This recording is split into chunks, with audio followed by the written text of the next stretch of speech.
All right, welcome to the Young Turks. Cenk and Anna with you guys. Look, this is a big show today.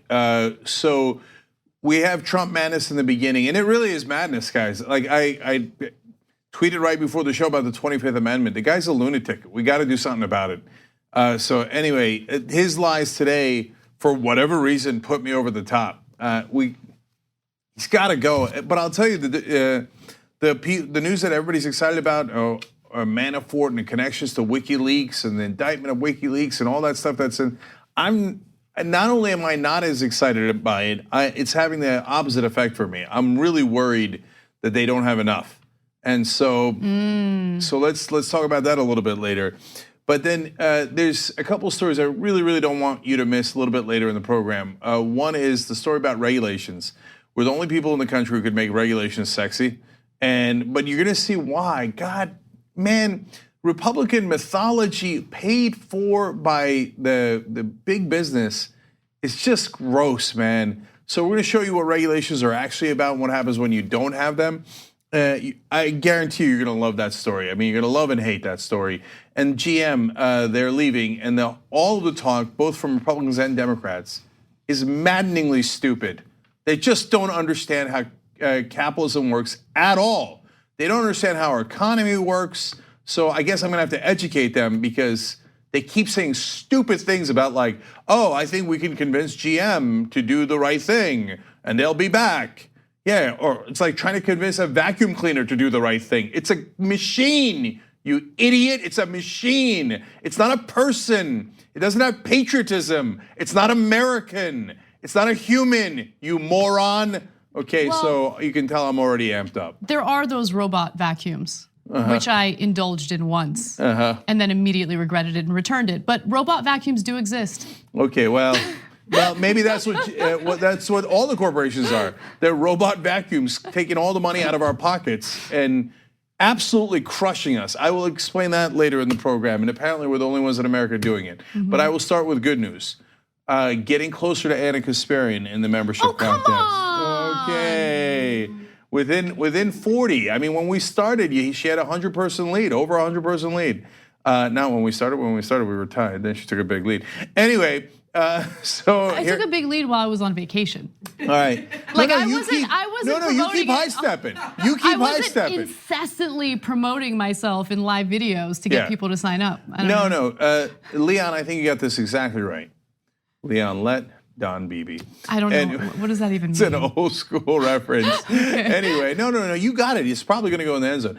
Anyway, tyt.com/Cenk to sign up and become a member of the Young Turks and get all of our wonderful programming. Don't miss a minute of this show. And you can sign up through any of the host names, but mainly tyt.com/Cenk. Okay, Anna, let's get started so I can let the rage fly. All right. Over the weekend, Donald Trump and Border Control made the decision to shut down one of the major ports of entry into the country, and it was the port of entry near San Diego. Now, following the closure of that port of entry, a number of the migrants who are seeking asylum in the United States attempted to storm the border in an effort to enter the country. Some of these migrants were under the impression that if they got to the border in time, they could convince immigration officials to allow them into the country. Well, that didn't happen. And a few of the migrants, about 50 of them, were accused of throwing rocks and projectiles at Border Patrol. Now, it was notified, or we were notified, that none of the Border Patrol agents were injured. And we're actually gonna give you that exact statement in just a minute. But Donald Trump felt the need to justify his use of tear gas against women and children and made it seem as though Border Patrol agents actually were harmed. Take a look. Had some very violent people, and frankly, we don't want those people in our society. We don't want those people in our country.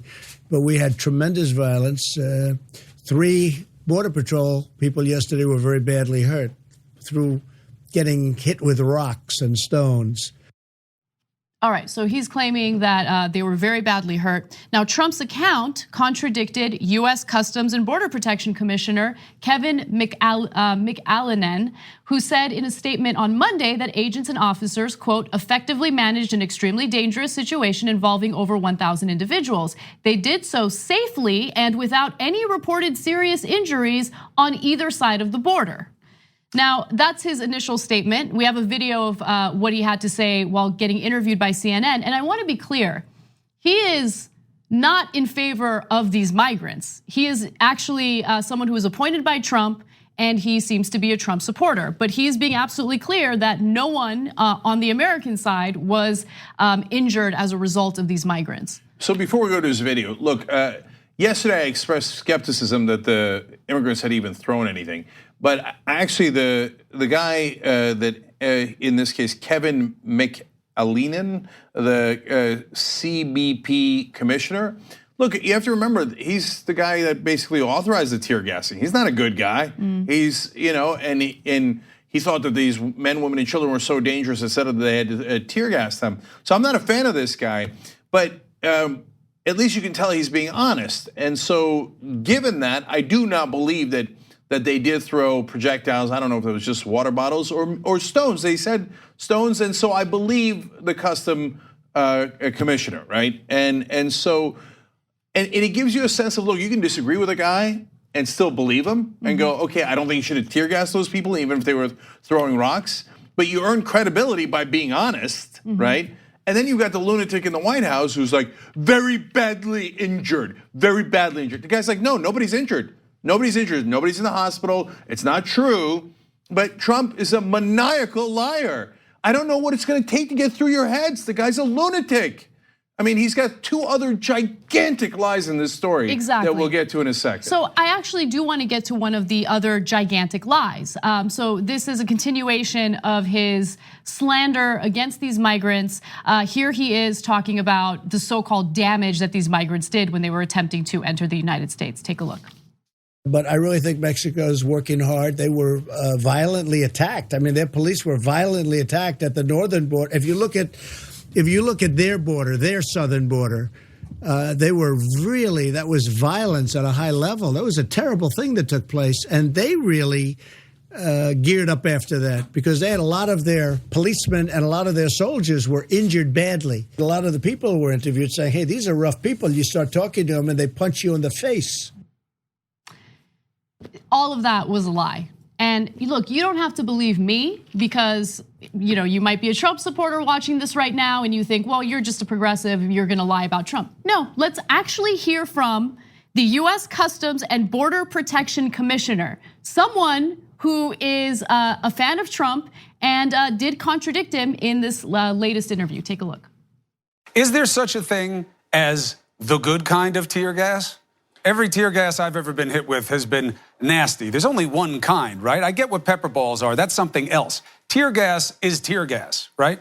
Yeah, the CS gas we deploy is standard law enforcement Right, there's only issue. one kind is what I'm saying. Yeah, it's in our equipment inventory. It's trained. All of our agents have to experience it like you did. So he's responding to accusations that the tear gas used on the migrants was not the same tear gas used by local law officials or by SWAT teams. So Trump made that statement while he was slandering these migrants. He was arguing, look, the tear gas is not that big of a deal. It's different from the tear gas that we hear about local law enforcement using. This is not that big of a deal. But again, you have an official contradicting what Trump said in regard to the severity of that tear gas. Trump said that it was, quote, a very minor form of tear gas. There is no minor form of tear gas. He just made that up. There are no 3 people that are seriously injured that were part of the customs and enforcement border protection. There just isn't. There isn't. He lies all the time. And I know that a great majority of his supporters are ignorant and all they do is they listen to Fox News, so they never actually get the real information. But for the ones that actually get the real information, that watch videos like this, what is wrong with you? Why do you like if a guy on my side, even if I agreed with his policies, just kept lying about everything? And so Trump, another lie in this case is this: there's 500 known criminals in the caravan. Made it up, out of whole cloth, not remotely true. All he does is lie, just pulls things out of his ass one after another, right? If let's say that somebody was supporting the caravan, and I think the caravan should get at least be heard for their asylum hearings, they're pursuing it in legal ways, etc. But a guy on my side says, oh, there's 500 nuns in the caravan.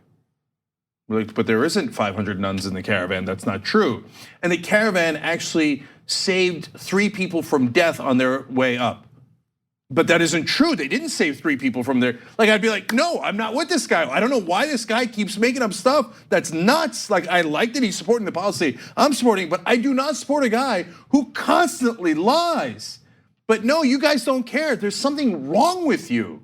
So there is not 500 known criminals in there. There is no other minor form of tear gas. You just heard your beloved Commissioner of Customs and Border Protection tell you that it's not true. There is no other form of tear gas. I think what we see with Trump is more jarring. It's definitely jarring because he's a lot more transparent in his deception. But deception from US politicians is, honestly, it's like a favorite pastime. And there's been a long tradition especially in American foreign policy, of our politicians fear-mongering and lying to the American people to garner enough support to take whatever action it is that they want to take. I mean, another recent example in modern times, I guess, is the war in Iraq. The notion that we needed to go in because they had weapons of mass destruction. They didn't have weapons of mass destruction, we now know that, but the fear-mongering, especially right after 9/11, proved to be successful, and it certainly helped Trump in his Bush in his re-election efforts. No, Anna, that's such a great point, and that's why I get frustrated with the mainstream media, because look, they aided and abetted George Bush's lies, and yes, Dick Cheney in orchestrating that was much more masterful than Donald Trump, and so he told lies in a way that was more palatable to the press. But they were still lies, and they actually had worse consequences than what Donald Trump has done. And so people got tired of being lied to. So now they don't believe the press, and they believe that it's normal for a politician to lie, even if it's as brazen as what Donald Trump is doing. And so by not calling out the lies earlier and calling everything 50-50, it became basically like the boy who cried wolf. They desensitized everybody to lying. So now people go, well, of course he's lying. Well, what's the big deal? Doesn't every single politician lie? And the media seems to be against Trump. I think what they're saying is, well, I saw all the other politicians, both Republicans and Democrats, lying, and the media never said it. Now all of a sudden they're saying it about Donald Trump. Well, that's because your guy is a lot less sophisticated. Yeah. He's a really low IQ guy. So he just says stupid things that are obviously not true and easily disprovable because he's not that smart. And yes, he has a pathology, he has a sickness he just can't help himself from lying. So it makes the press job easier. But yes, the press was wrong for not calling out the lies on all sides. Right. I mean, he's not tactful in his deception. And I think the fact that Trump is so ready and willing to harshly criticize the press makes them even more critical of Trump and his lies. Now, with that said, though, we're not done with the number of Trump lies in regard to this story. So in the next clip, he does touch on the tear gas issue, but he also makes another accusation against these migrants. Take a look. First of all, the tear gas is a very minor form of the tear gas itself. It's very safe. The ones that were suffering to a certain extent were the people that were putting it out there, but it's very safe. But you really say, why is a parent running up into an area where they know the tear gas is forming and it's going to be formed, and they're running up with a child? And in some cases, you know, they're not the parents. These are people, they call them grabbers. They grab a child because they think they're going to have a certain status by having a child. You know, you have certain advantages in terms of our crazy laws. So that's the one that put me over the top. They're called grabbers. What are you talking about? You think that those people, well, where did they grab the child? When they originally left Honduras? Did they grab a child in Mexico? Is there children just lying around that they just grab to pretend to come into the country? So total and utter lunatic. He's a maniac that makes up one insane story after another. And if you believe him, you are just as stupid and just as insane. There are no grabbers that just grab children. And he said, oh, they walked in to the tear gas. Why are they walking in the tear gas? The famous picture of the mom with the couple of kids, they're running away from the tear gas. She didn't know they were gonna tear gas. She didn't know. You think she walked her kids into the tear gas? Then if she did, why are they running away from the tear gas? Why didn't they just sit there like their original plan? And are they really a family? I can't, like, this is why we live on two different planets and for you to believe that there are grabbers, that they just grab random children and walk them into tear gas, and I guess, and then why are they running away if it's so safe? He says, oh, it's very safe. Then why did you use it? It's a very minor form. It's a very minor form that's very safe. That nothing he says is ever true. God damn, I mean, how 40% of this country has lost its mind. They look at that insanity and they go, oh yeah, I bet they're just grabbing random kids. Kids are littering Mexico, they're just sitting around and they just grab them and they run into tear gas, that's very safe. Oh, that's totally true. And there's Middle Eastern in there. Okay, if you believe that, you are stupid. You are really, really stupid. Yeah, and what's amazing is how he'll reach for anything in his efforts to fearmonger. So the whole accusation that there were Middle Eastern people on that caravan, by the way, like that would make it worse for Trump and his supporters if there were Middle Easterners on that caravan. He had no evidence of that. Reporters did their research, looked into it, and they realized, no, they're actually all Central Americans fleeing violence in their own countries.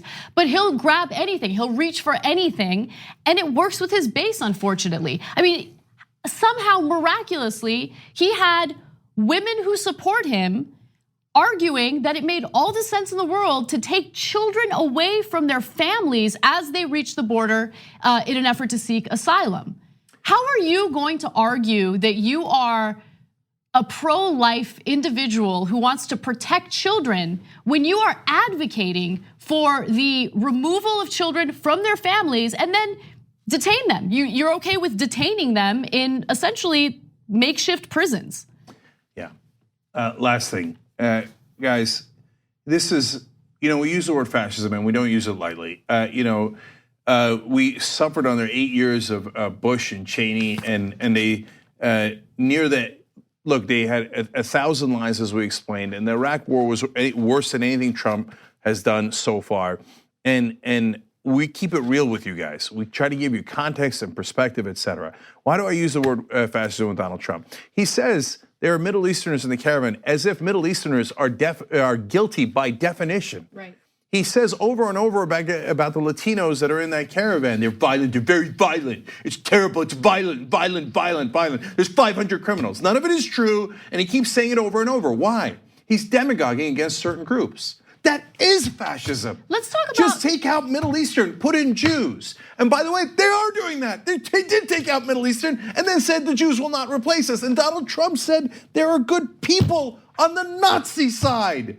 When he's gonna get through your head, he's dangerous. He doesn't believe in our form of government, and he's looking to demagogue minorities, different groups of minorities, and then to have you turn violently against them. So the real violence is in the White House. That's where the danger is. Absolutely. And Donald Trump has been doing it from day one, and if you support that, then yes, you're also aiding and abetting fascism. Yeah, and I would argue that someone doesn't get to be the arbiter of what is and isn't violent when they support a government that ordered the murder of a journalist and then the dismemberment of his body using a bone saw. Every reporter that has gone into the caravan says there are no guns, there's no weapons, it's not true, right? Meanwhile, this son of a bitch went and said, oh, well, yeah, Saudi dismembered and beheaded a guy, but we're making money off them. We're making money. Earlier he had said, why would I be against the Saudis? I make $40 to $50 million from the apartments they buy from me. Oh, so they beheaded a guy. Who cares? Who cares? He said that. He said, maybe they did, maybe they didn't. The CIA says, yes, they did. We all know they did it. And Trump says, I know, but I'm making money. I don't care. And then he has the nerve to talk about violence and violent Middle Easterners. They're your best friends, Donald Trump. They're the Saudis. Mohammed bin Salman decapitated a journalist that lived in America. And you pretend to care about violence and you laughingly dismiss it like, oh, it's no big deal. Well, we make money, don't we? That idiot, that brute, that fascist. And you still support him? Okay, then you are supporting a guy who is in favor of Muslim fundamentalists who decapitate and dismember people. Own that violence, own it. That's who you are. Let's take a break. We will be right back.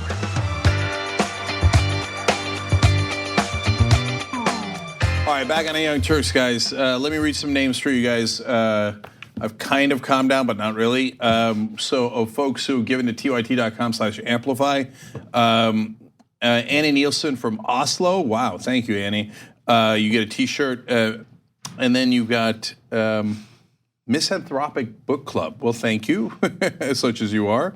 Got a couple of anonymous. We need to talk about a relatively new show called the Republic, or UNFTR. As a Young Turks fan, you already know that the government, the media, and corporations are constantly peddling lies that serve the interests of the rich and powerful.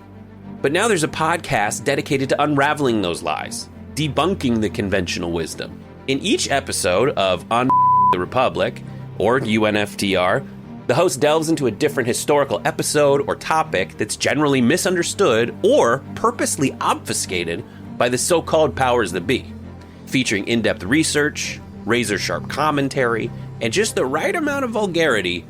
The UNFTR podcast takes a sledgehammer to what you thought you knew about some of the nation's most sacred historical cows.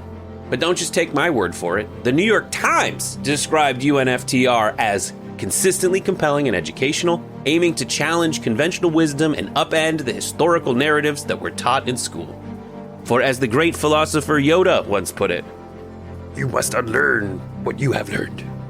And that's true whether you're in Jedi training or you're uprooting and exposing all the propaganda and disinformation you've been fed over the course of your lifetime.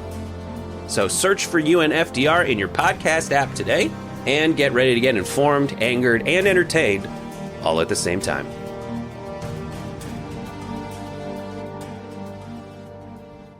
Donations, and Dennis Nord from Winchester, Virginia, also gave $150 and get an exclusive Young Turks T-shirt as well for this campaign. Speaking of shirts, shoptyt.com. Today's Giving Tuesday, so everything you buy, we give 10% of the proceeds to the Committee to Protect Journalists.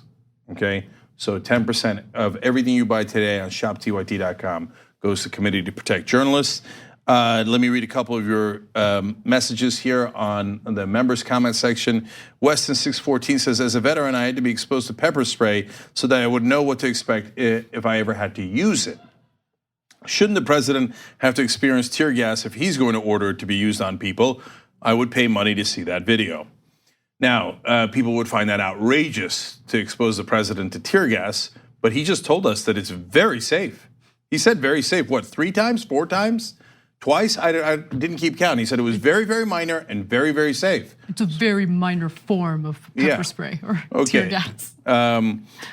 To that point, Eclectic Miscellaneous says the tear gas we used was big, beautiful tear gas. It was one of the gassiest tear gases we've ever used from the standpoint of tear gas. And over at Twitter, Tannen Coastal wrote in, tear gas is not hot sauce. There are not mild, medium, and picante versions of these chemical weapons. That is unfortunately true. And last one is Steve in the members section saying Trump is making less and less sense every time I hear him speak. It's getting dangerous out there with how many lies he gets away with telling. 25th Amendment. The guy is just totally off his rockers. There's grabbers out there. They just grab children. Okay, what's next? Yesterday, news broke that Paul Manafort breached his plea deal with special counsel Robert Mueller and will no longer receive a lighter sentence as a result of a plea deal. Now, there is more breaking news today.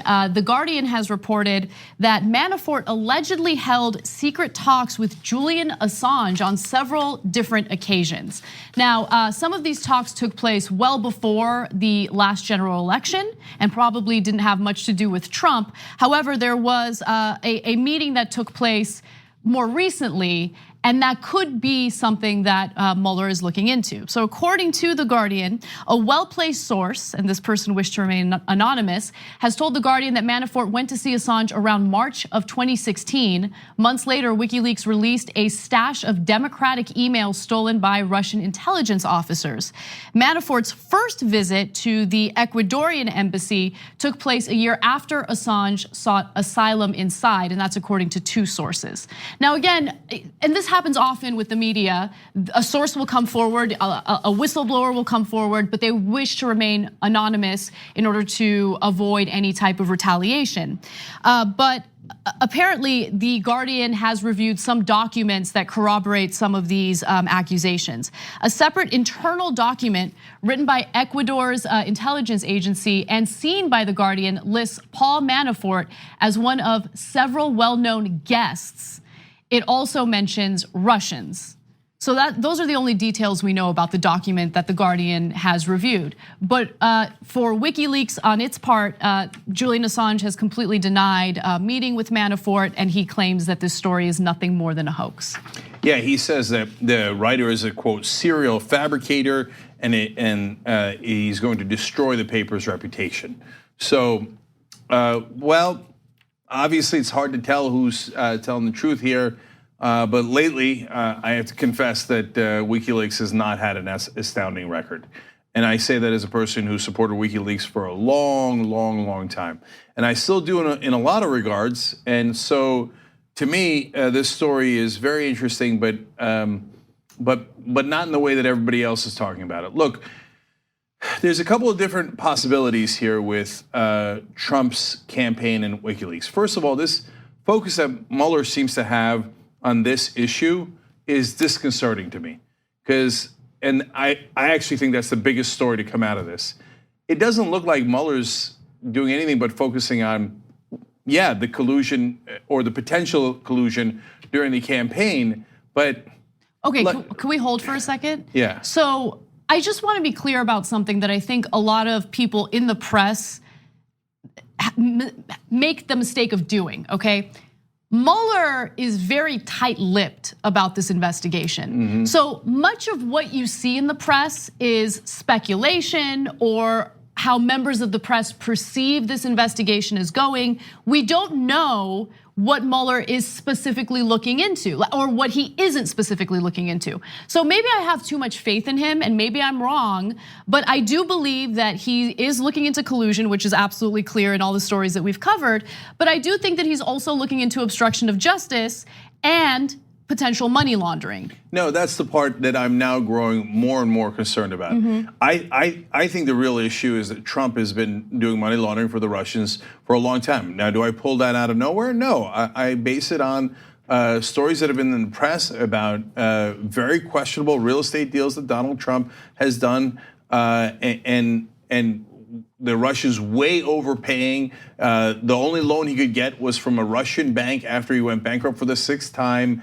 And it has the telltale signs of money laundering. But me seeing that from the outside does not prove the case. You would need a seasoned prosecutor, and you'd have to go back and track it and actually prove it eventually in a court of law. And that's what I was hoping that Mueller was doing, because it seemed out in the open to be something that required looking into. I am now worried that he is not looking into it, and he's only focusing on the collusion and the obstruction of justice. So. And why do I say that? Because I know the internal proceedings of Mueller? Of course not, right? You're right, Anna, he's very tight-lipped, we're guessing. But what am I basing the guess on? There's all this talk of he's going after Jerome Corsi and Roger Stone and now Manafort and the ties to WikiLeaks. All those guys are connected to WikiLeaks.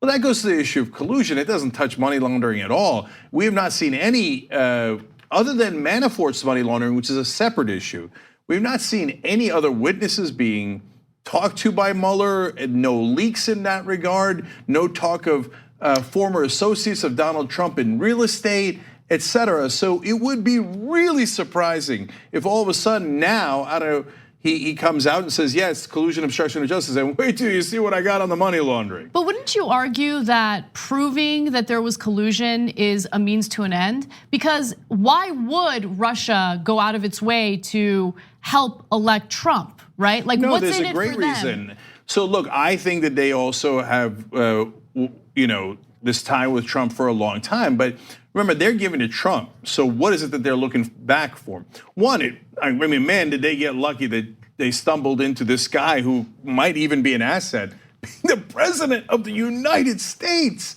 But mainly, they hated Hillary Clinton. And why? Why do they hate the Democrats? And why do they hate Hillary Clinton and Barack Obama?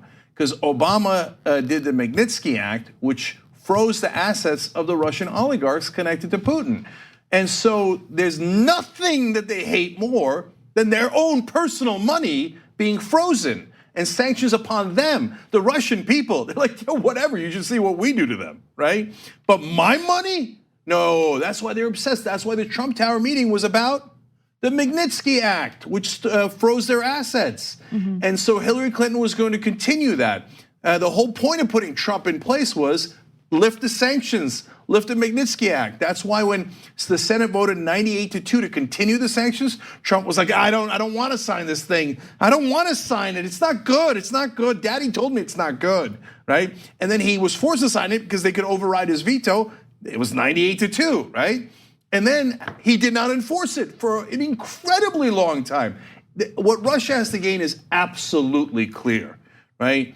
And so now back to the WikiLeaks situation. If all Mueller has, because he was too careful and stuck to, okay, they told me to look at the election. I'm just looking at the election. I'm not looking at any other financial connections between Trump and the Russians.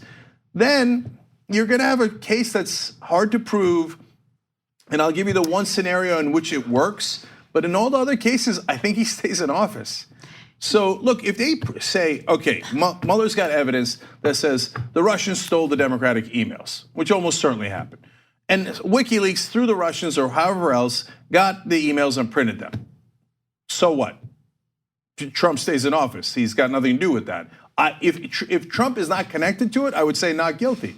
If it turns out Trump and some people on his team knew about it, but they didn't help in any way, that's also gonna be a not guilty, right? The only way that they can get him is if Trump, and that is what the Steele dossier suggests, if Trump personally and his team helped the Russians either steal or disseminate the stolen goods, and they knew ahead of time what they were doing.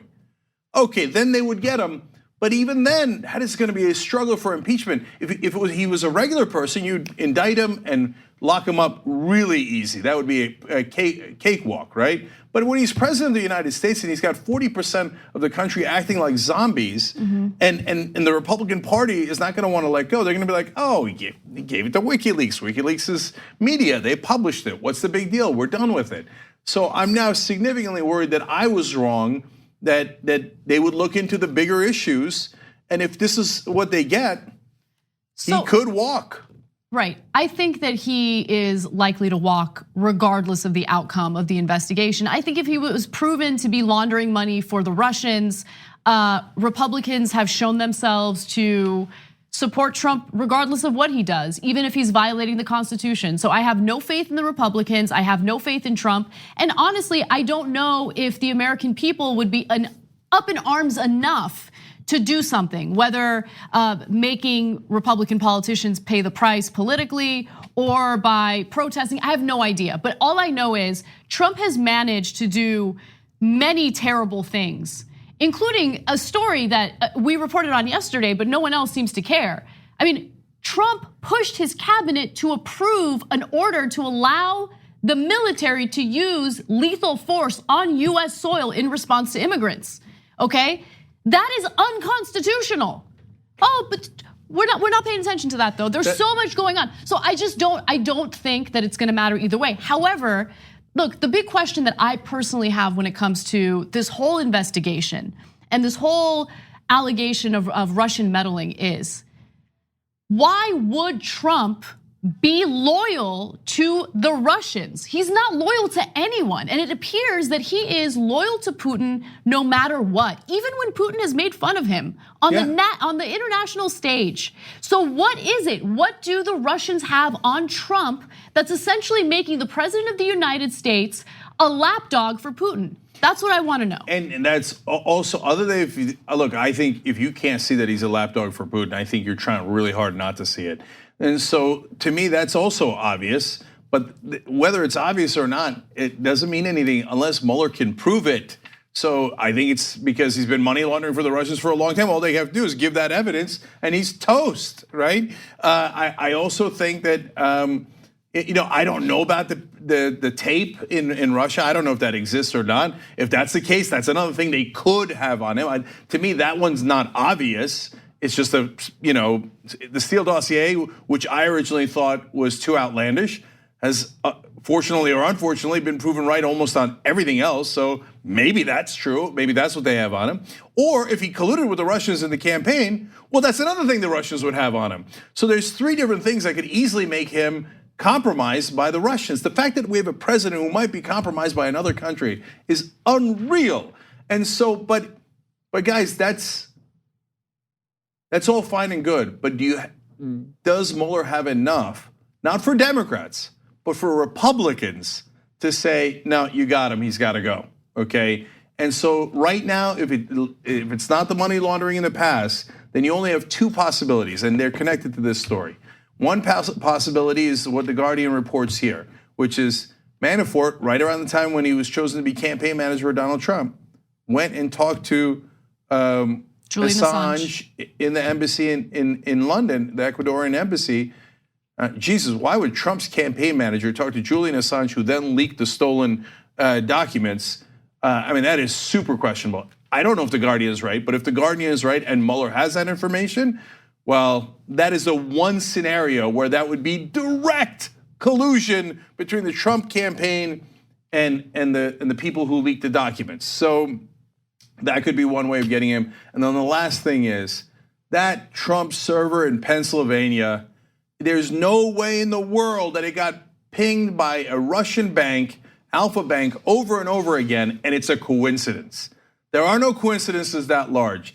I don't know if Mueller found out what that communication between Alpha Bank and the Trump server in Pennsylvania was. If he did, then he got him, because it's not a Russian clothing company, it's not a Russian airplane, it's a Russian bank. It's a Russian bank constantly talking to a Trump server in Pennsylvania, and Trump comes out and says, oh, it was probably spam or a coincidence. No way, no rational person believes that. So those are your 2 hopes. Otherwise, he survives, and then he will be emboldened. If you thought he was bad now, wait till you get a load of him after he's emboldened. So buckle up. I would like, and I hope this is happening, but I'm not naive enough to think it is. I would like Democrats who are currently in office to focus their efforts on fighting him politically, rather than focusing too much on or putting too much weight behind the outcome of this investigation. Because if you put all your eggs in that basket, you're in a lot of trouble. And I think that even if, as Cenk mentioned, collusion is shown, the investigation shows evidence of that, I don't think that Republicans are going to do what it takes to get rid of him, to impeach him. I just don't. Yeah. I mean, again, they have let him get away with all sorts of constitutional violations. And I have no doubt that they would do the same in this case as well. Last thing on WikiLeaks.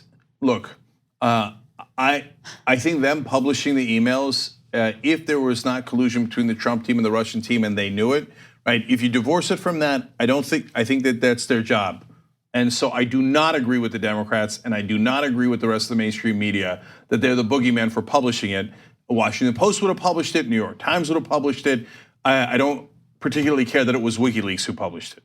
Now, on the other hand, the way that Assange seems to be backing Donald Trump over and over and over again, it makes me very seriously question Assange's efforts to actually be a journalist and not to be a partisan. And I get it. I get why he hates the Democrats. They're trying to put him in prison, okay? Right. But at the same time, so are Republicans. Let's be clear about that. And now the Republicans are too, and they have been in the past. But it seems like Assange has picked a side. And look, it makes me question his reporting. And so that's the situation we're in now. So now, is he just leaking things that he gets, and no matter what, in which case I would respect that? Or is he selectively leaking based on his political motives? Now that suspicion is out there and it's real and it's possible, well, now I'm concerned that it can't be trusted. We have to take a break. When we return, we're going to give you an update on the chaos between Russia and Ukraine, and also Trump's reaction to Russia as he finally laying down the law. We'll give you the details on that and more. We hope you're enjoying this free clip from the Young Turks. If you want to get the whole show and more exclusive content while supporting independent media, Become a member at tyt.com/join today. In the meantime, enjoy this free segment. All right, back on TYT. Man, I have these premonitions sometimes, and I'm telling you, all day long, because of the news, I've been feeling it, and I just felt it even more as we were watching that video of ourselves talking about 2018 and 2020. At TYT, we frequently talk about all the ways that big tech companies are taking control of our online lives, constantly monitoring us and storing and selling our data. But that doesn't mean we have to let them. It's possible to stay anonymous online and hide your data from the prying eyes of big tech. And one of the best ways is with ExpressVPN. ExpressVPN hides your IP address, making your active ID more difficult to trace and sell to advertisers. ExpressVPN also encrypts 100% of your network data to protect you from eavesdroppers and cyber criminals. And it's also easy to install. A single mouse click protects all your devices. But listen, guys, this is important. ExpressVPN is rated #1 by CNET and Wired magazine. So take back control of your life online and secure your data with a top VPN solution available, ExpressVPN. And if you go to expressvpn.com/TYT, you can get 3 extra months for free with this exclusive link just for TYT fans. That's expressvpn.com/TYT. Check it out today. These next 2 years are going to be insane. They're going to be the most turbulent 2 years we've ever lived through. And on the Democratic side, on the Republican side, whether Trump stays or he goes, it's going to be madness. And then you've got the Democrats who are going to rip each other to shreds. So buckle up. Playing the role of Anna Kasparian on the show today, Cenk Uygur, Mr. Pessimist. Yeah. Jeez. No. I mean, look, it doesn't mean that I don't think we're going to come out on the winning side and that everything's going to be okay at the end. But boy, it's going to be a battle, man. I keep picturing that Game of Thrones scene where they've got Jon Snow surrounded in the battle and they're squeezing and squeezing and squeezing. So I don't know, man. It's going to be a next 2 years, hell of a battle. Wasn't he unbelievable battle? He was, ironically saved by Littlefinger. Oh yeah. Okay. I thought he was saved by a woman, but I guess I was wrong about that. No, he's his sister, Sansa. Brought in Littlefinger in his army. Yeah, that's okay. Oh, so we can go with Sansa, okay, a little bit of a red hair, okay, and the Knights of the Vale. Yeah. So we got to somehow bring the Knights of the Vale. Anyway, a couple of comments here. Captain Cornball says, just because Mueller's investigating the collusion aspect doesn't mean he's not looking into other things. Damn, Anna beat me to the point as I was typing it. Okay. Join, tyt.com/Anna. Except he's a member, so he already joined. Damn. Thank you for joining. It's Giving Tuesday, right? tyt.com/gift. Give the gift of TYT membership. And then Don M writes in, Mueller shows you what he wants you to see and hides what he doesn't. He's no dummy. Now let me remind you that was Don M, as in perhaps Mueller. Oh, speaking of things he wants you to see and not see, why is the M just an M? Can you imagine if Robert Mueller watched our show every day? And he was a member pretending to be Don M? Okay. That would be like, I would be so amused by that. No, that would be the greatest thing that ever happened. And he would be, can you imagine? He's like taking notes. He's like, all right, Cenk thinks I should look into No, that would be awesome. But no, he already knows, right? So he knows. He knows. He's like, man, they got it right again. Right? Could you imagine? Oh, but that one's wrong. No, they got that one wrong. Let's note that. Yeah. Anyway, Zero Divisor with a good point, serious point, but a good point. Every recent U.S. president has been compromised by Israel or Saudi Arabia or both. So that's a fair point, but not personally, unless you count campaign contributions, independent expenditures, and all the rest. But yeah, I mean, of course, which U.S. president has come out and said, yeah, no, Israel's wrong. They should end the occupation. It's preposterous and inhumane. I mean, Obama did that a little bit at the very beginning of his presidency. And then he was like, no, sorry. By the way, you know who put out a complimentary tweet about AIPAC today? Beto O'Rourke. Oh, I know. Well, that Beto. was the universal reaction. Kyle Kalinski's comment against Beto O'Rourke's tweet had 3 times as many likes as Beto's tweet did. What's Beto doing? What is he doing? What is wrong with him? He's going Washington. Man, it gets into your bloodstream. They convince you to do silly things like that. Anyway, one more comment. This one's from YouTube Super Chat. Sean King, not that Sean King, writes in, feels great to see Cenk express the anger and frustration so much of the nation is feeling. And as always, they choose their sides based on money. Well, thank you. And that anger and frustration is super real. And again, buckle up for the next 2 years. So last point is about Amplify. Jack Fries just gave $150. He's gonna get a t-shirt, and that's 3 memberships for journalism students across the country. Thank you, Jack. Appreciate it. From Derby in Wichita, Kansas, okay? Home of the Koch brothers, but also home of Young Turks member Jack Fries. So take that, Charles and David Koch.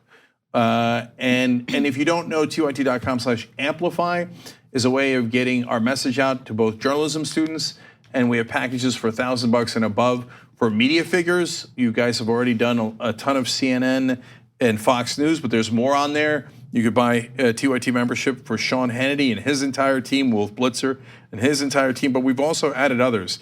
So again, in the spirit of giving on Giving Tuesday, Bernie Sanders is on the list. So you can give his entire team Young Turks membership, which would be neat because, look, obviously he's super progressive, but at the same time, it'd be neat for everybody in his organization to have Young Turks membership.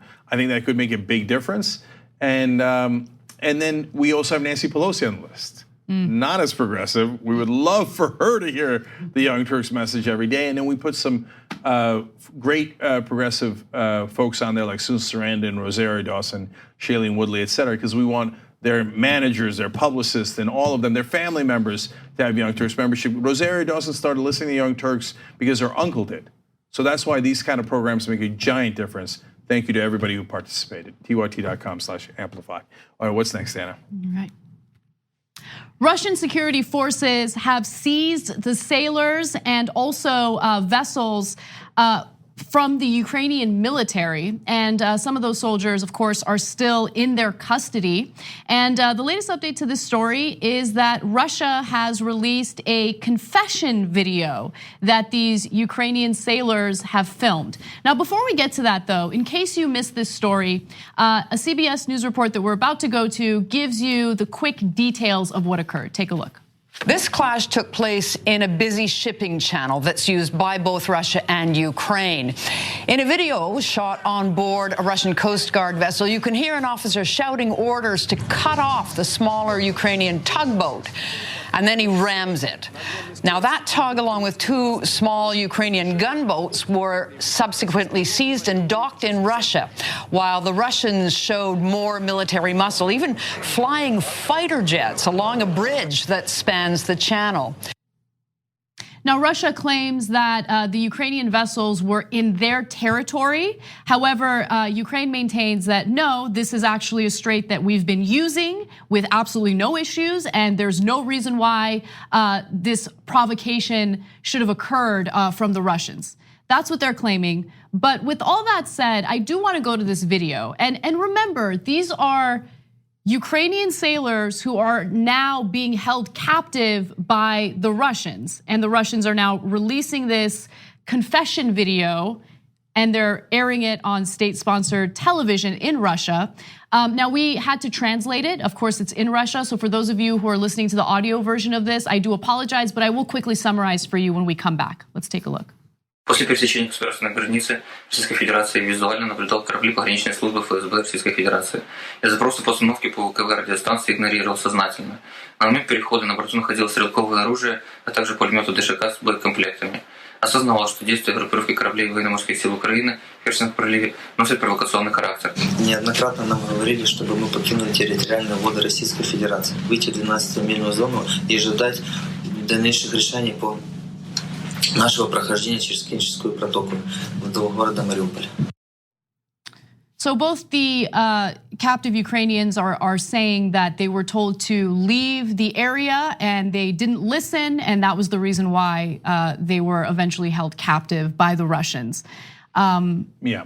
The first person who made this statement was very obviously reading something. But look, take it for what it is. Right now, this story is still developing, but understand that Russia started this. They are the provocateurs in this case. And more importantly, they changed their story. So initially they denied having these vessels in their, docked in Russia. And then it turns out that it was docked in Russia and they later changed the story.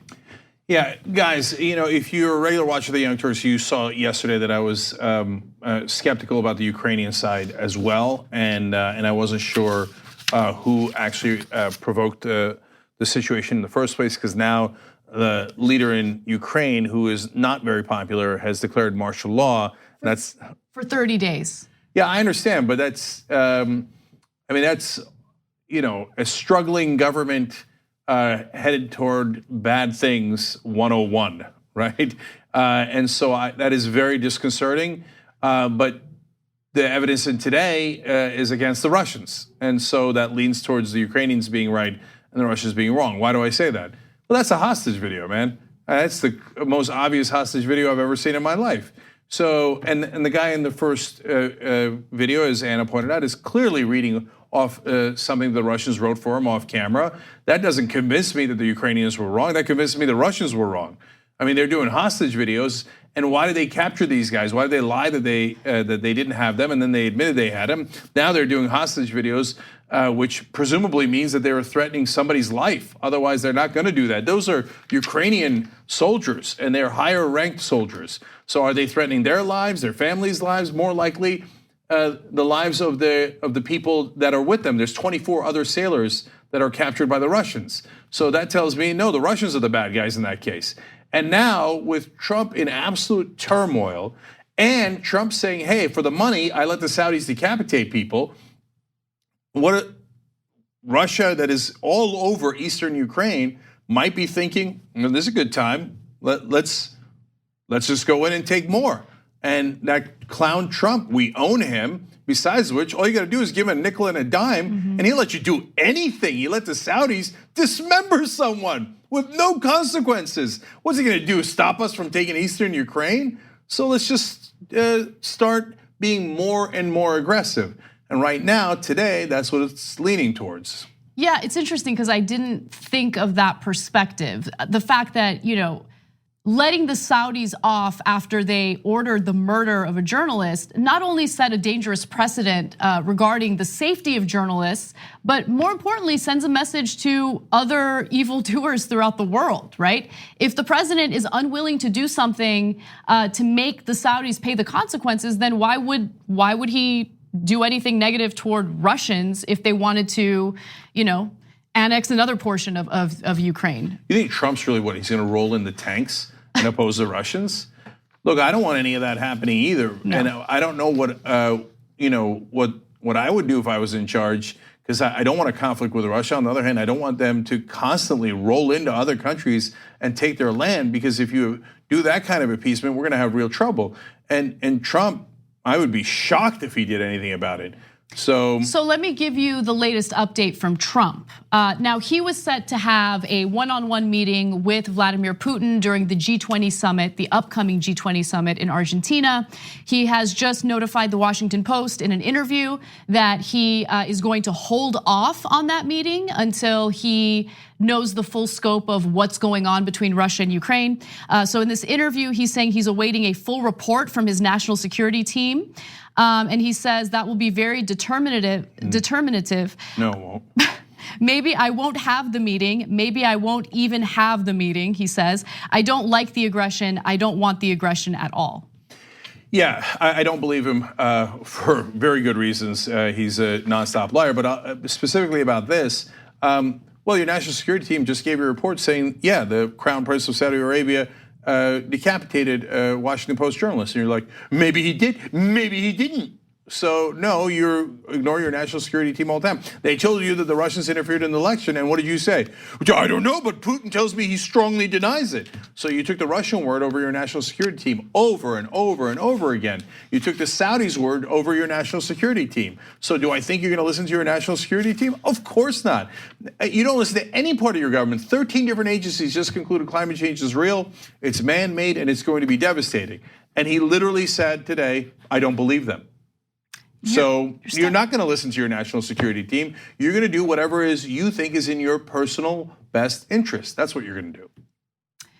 We'll leave on that, take a quick break. But when we come back, you won't believe what's behind this latest E. coli outbreak that's making Americans sick throughout the country. No, I love that story. That story is so telling. Look, others won't cover it because, it's details, it's regulations, et cetera. But it is the core of the robbery that is going on in America. And so I want to discuss it when we come back.